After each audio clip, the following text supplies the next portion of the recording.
Hi, I'm Cheng Yang, and this is the story of Winston Churchill.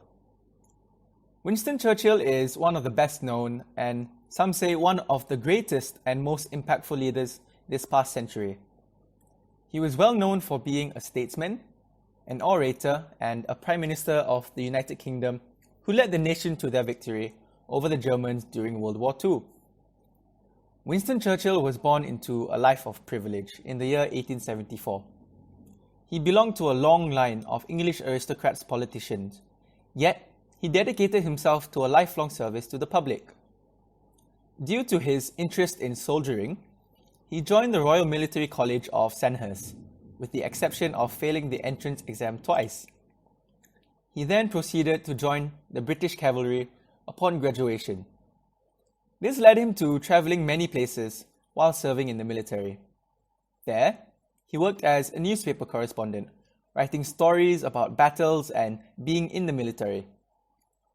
While in South Africa during the Second Boer War, Churchill was actually captured and held prisoner, but managed to escape from prison and travelled a great deal of 300 miles to be rescued. As a result, it led him to becoming something of a war hero in Britain for a while, appearing on headlines of newspapers. Now that's just a brief summary of who and what he did before he became the war leader we know about today. The Winston Churchill that we know of is known for his distinct characteristics, making him for quite the leadership material, to say the least. He was a pragmatist, straightforward with his points in the speeches he made, never sugarcoating his words, and always acknowledged his own personal past mistakes. His pragmatism allowed him to be respected and supported by his men during his time in leading a battalion, and by the citizens of Britain during his time as Prime Minister. Churchill was also known as an advocate, who strongly voiced out his opposition towards Hitler's new Nazi dictatorship in Germany in the 1930s, and continued to do so until the very end. His strong voice on matters made for a well-spoken orator. So, with all these leadership qualities about him, what did he do, and how effective was he in his work?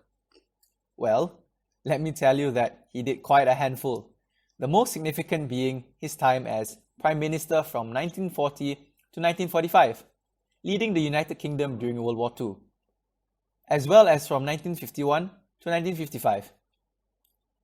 During his run in the 1940s to 1945, in the midst of World War II, he first warned the people about the Battle of Britain. He also managed to inspire the citizens of Britain, as bleak as their circumstances were. He lifted their spirits, leading the country with his voice acting as a figure of hope to keep fighting against Hitler and the Nazis. Churchill also contributed to the formation of the Great Alliance during the Yalta Conference with Franklin D. Roosevelt and Joseph Stalin. With the United States and the Soviet Union joining alliances with the UK, this eventually led to the defeat of the Germans. His life experience as a leader brings about many events that has changed his ability. One of which is the time where he was removed as the First Lord of Admiralty during the Great War in 1914. This event matches our research and understanding of the contingency theory. The situation that was being faced was the Great War, and the contingency theory states that a leader's effectiveness is contingent upon how the leader's style matches the situation, and it is dependent on the situation.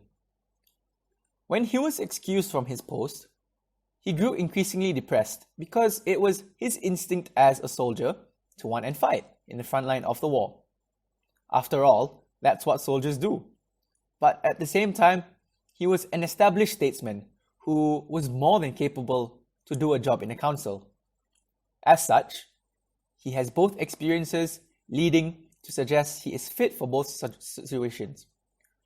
But because they were in a war, his leadership style as a soldier fits the war. Thus, he is more effective following this style to the situation. The second event is Churchill's speech that inspired the citizens of Britain. This matches the situational theory. Churchill's situation was the nation and people of Britain, as he was Prime Minister.